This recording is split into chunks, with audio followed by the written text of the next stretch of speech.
Hello and good evening. You're watching AWANI Tonight with me, Saraya Mia. Prime Minister Datuk Seri Anwar Ibrahim says it is time to embrace serious reforms in Malaysia's pension and retirement system to cater for the nation's aging population. This, he says, will ensure financial security and equity for all Malaysians so that every generation can look forward to growing old with dignity. According to him, new solutions were needed to ensure no one was left behind and that every layer of society benefits from social protection. Expanding EPF coverage in phases so that more of the working age population will become part of the EPF ecosystem will ensure that more Malaysians can accumulate adequate retirement savings for their old age. It is time for Malaysia to embrace serious reform in its pension and retirement framework to enhance its coverage, adequacy and sustainability and ensure financial security and equity for all Malaysians. Anwar, who is also finance minister, added that only 29% of Malaysians have pension or pension-like income during retirement. According to data by the Employees Provident Fund EPF, 1 in 4 members actually exhausted their savings within 5 years of reaching retirement age.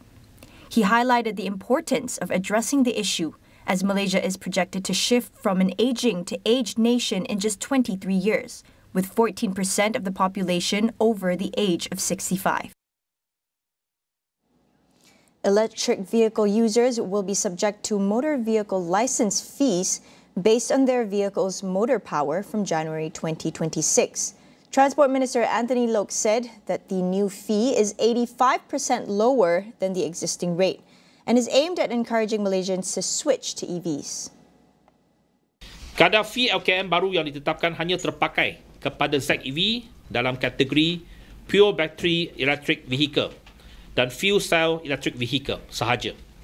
Dan secara purata, kadar fee LKM baru adalah 85% lebih rendah berbanding kadar fee sedia ada untuk EV.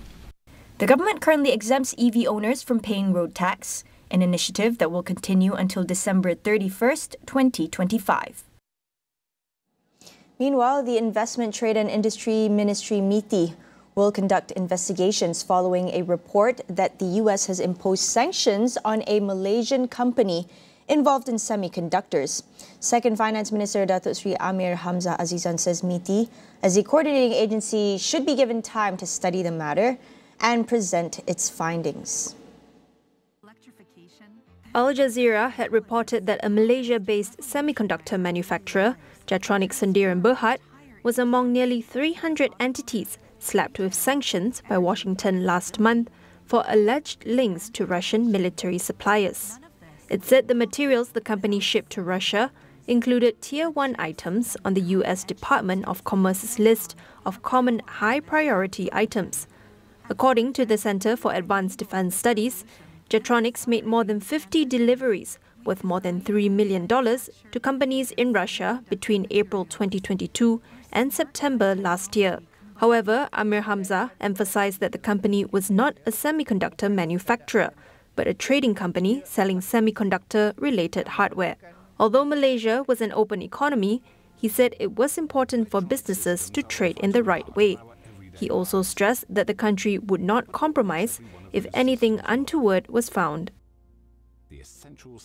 The construction of the Royal Malaysian Navy's first littoral combat ship LCS is on schedule, with its delivery Navy expected in 2026.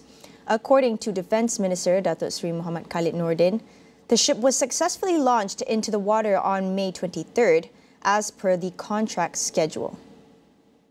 Dalam bulan Disember akan dilakukan harbour trial dan selepas semua perkakas dipasang maka akan dilakukan sea trial, dan kalau ikut perancangan kapal yang pertama akan diserahkan kepada pihak Navy pada bulan Ogos tahun 2026 insya-Allah. Bagi kapal-kapal yang lain, kapal kedua, ketiga, keempat, pembinaannya telah pun capai ikut perancangan. Ada yang 60%, ada yang 50% dan sebagainya. Sehinggalah ke kapal yang kelima, insya-Allah dia mengikut progres bagaimana yang telah dirancangkan. Malaysia has unveiled its National Semiconductor Strategy (NSS), a sweeping three-phase plan backed by 25 billion ringgit in fiscal support and targeted incentives, designed to transform the country into a global powerhouse in the semiconductor industry over the next decade. We speak to Doris Liu from Ideas Malaysia for her thoughts on the plan. So in terms of my view, it's definitely a step in the right direction because Malaysia's electronic and electrical sectors and semiconductor manufacturing account for a huge proportion of our economy, made up of about a quarter of our exports and contribute 7% of the country's GDP. So in the terms of the era of artificial intelligence and electrical vehicles technology, the demand for semiconductors is actually at an all-time high. So large economies like US, EU, China, and also smaller economies in the Asia regions like South Korea, Japan, Indonesia, Thailand, and Vietnam, they are all competing fiercely to court chip manufacturers to establish a hub within their borders. So despite this competition, Malaysia's semiconductor industry actually is quite competitive in the global market. And we have seen this since decades ago, in 1970s, Malaysia has been riding on this tech wave. And we have been courting E&E giants like Intel and Electronics. And this creation of a free trade zone in Penang and tech holidays, industrial parks, warehouses, along with an English-speaking workforce, make Malaysia actually an attractive destination for foreign direct investment. Although there have been many efforts by the government to accelerate Malaysia's transition to high-value manufacturing, there is much more needed when it comes to producing high-quality talents within the semiconductor industry. Actually, firstly, we need to actually address our skills mismatch. So in one of the report by Japanese manufacturers, they actually mentioned that Malaysia is very attractive, but they have difficulties in finding skilled labor over here. So in this plan, we see that the government plan to train up 60,000 skilled engineers to bridge the gap, but this would take a while. And beyond TVET training, there are actually a few things that the Malaysian government should do and recognize. Firstly, collaborating with local tertiary institutions to make sure that our degree and curriculum is aligned with industrial standards. Two is enhancing TVET programs to make sure that they are high quality. And third, to recognize this TVET program because there's also feedback from the ground that the industrial leaders and some companies actually don't recognize TVET program as much as a tertiary education. But we see that it's actually a significant proportion of our low-skilled and semi-skilled laborers that could upskill themselves to be a leader and industry experts in a particular sector. So government should actually encourage the adoption of that and maybe also collaborate with the private sector to do some kind of advocacy work on that side.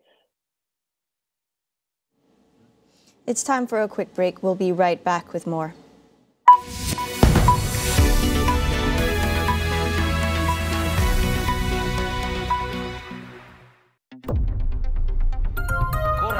Satu benda yang aku tersangatlah pasti dan yakin, Eras memangnya radio nombor 1 paling legit. Betul! Dengan 4.5 juta pendengar, tanpa bergabung, legitlah kita nombor 1. Ini berdasarkan kaji selidik pendengar Radio GFK gelombang pertama 2024. Semua data dipersetujui oleh Radio Komersial Malaysia. Sebab korang, era kekal nombor 1 di Malaysia.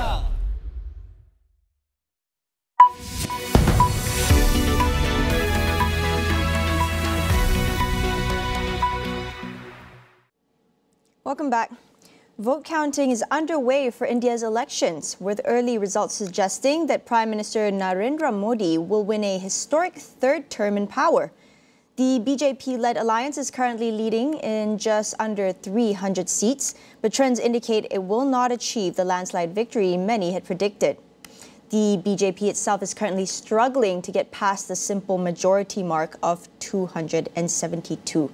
It will have to rely on allies to form a government for the next 5 years. It is a decline from their 2019 victory, as opposition parties are performing better than expected, collectively winning over 200 seats so far. The world's biggest election was held in 7 phases over 6 weeks, with almost 1 billion people registered to vote. In other news, South Korea will resume all military activities along the demarcation line separating it from the north. This comes after President Yoon Suk-yeol approved the suspension of a 2018 military agreement with the north in response to Pyongyang sending nearly 1,000 trash-filled balloons across the border. A Defense Ministry official said the balloons had caused property damage and threatened the safety of South Korea's people.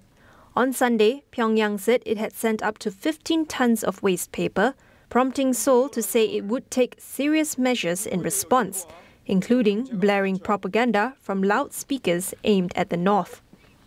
Under the military pact, both countries agreed to stop all hostile acts against each other, such as ending military drills near the border. Pyongyang had declared last year that it was no longer bound by the pact and has since deployed troops and weapons at guard posts near the line. On Tuesday, around 50 North Koreans were also reportedly seen building up a fence stretching several hundred meters long, leading to a guard post located on a border hill. Meanwhile, China's lunar probe has successfully taken off from the far side of the moon to begin its journey back to Earth. It is carrying the first ever rock and soil samples from the region, which could be from some of the oldest rocks on the moon. The collecting module of the Chang'e 6 craft lifted off at around 7:30 a.m. on Tuesday.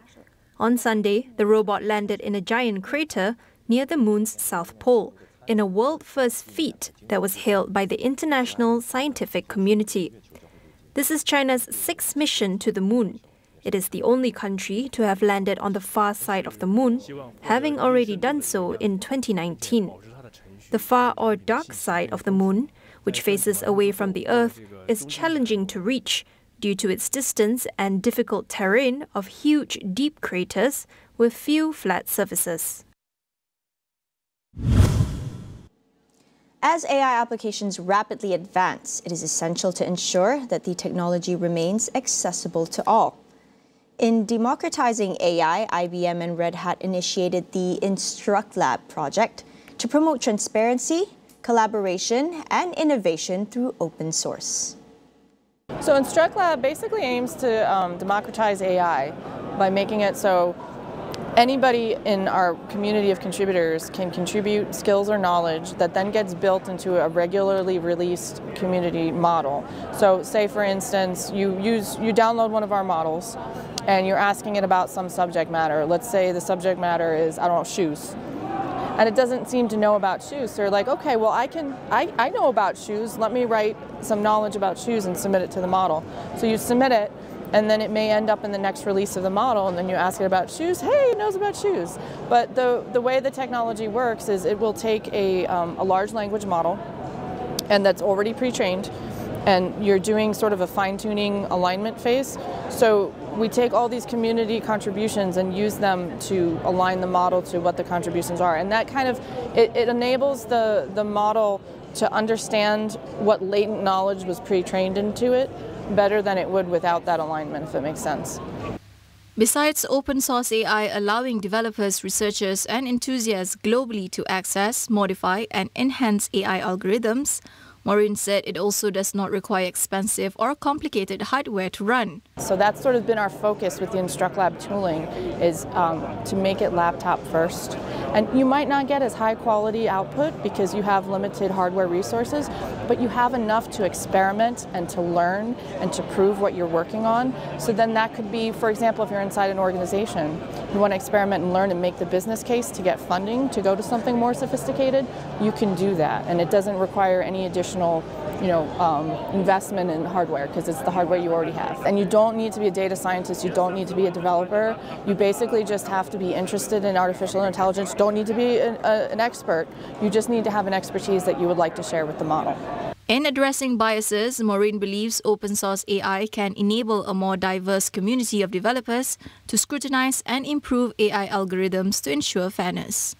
If I'm thinking about bias, I'm thinking about if the model is being trained or tuned by people from one perspective without other perspectives. It's going to be slanted a certain way. And we're hoping that by engaging a global community contributing to the model, that there's a saying in open source that many eyes make bugs shallow. And what we're hoping with this process is many eyes from diverse perspectives around the world can make biases shallower. That report wraps up AWANI tonight. Thank you for watching. I'm Saraya Mia, and we'll see you again.